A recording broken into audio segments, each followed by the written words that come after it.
So let's talk about a very popular profile that everyone enjoys using, and that would be the jerk shads. Now here I've got two different jerk shads in size and in color. One I have rigged on a Ned Riggs jig head. This is a 1/10 ounce jig head. This is a 4-inch scented electric chicken. It does a fantastic job of sitting straight up on the bottom and working just like a bait fish, just like that. And it has a ton of action even at rest, even if you're shaking on a light rod. It's perfect for redfish. It also catches its share of a lot of other species, especially flounder and a few trout. Now the larger size is what we're more familiar with. Again, we're going to have a nice steady drop. This is an 1/8 ounce. This is on a 5/0 Mustad grip pin rigging hook. It will not come off. It has tons of side-to-side action when you work it almost in a walk the dog pattern underneath the water. So it's a subsurface walking bait.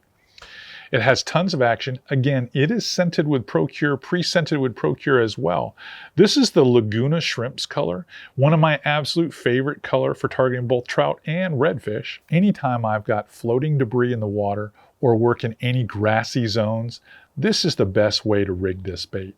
It does a really good job. It's long casting and it just appeals to all fish. It's got plenty of scent on it for that size bait, and it looks like a wounded mullet, or if you want to hop it a little bit, it can even behave like a shrimp, like a big prawn shrimp. So these 4 and 5-inch sizes in the soft plastic jerk shad, these are Z-Mans with lots of action, are deadly on redfish.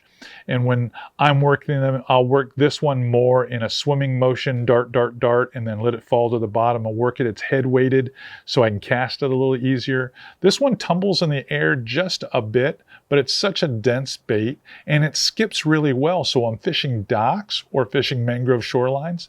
This is actually a fantastic tool to access those zones. So jerk shads sometimes are picked because of necessity of where you're fishing, not necessarily whether it's the best bait or not.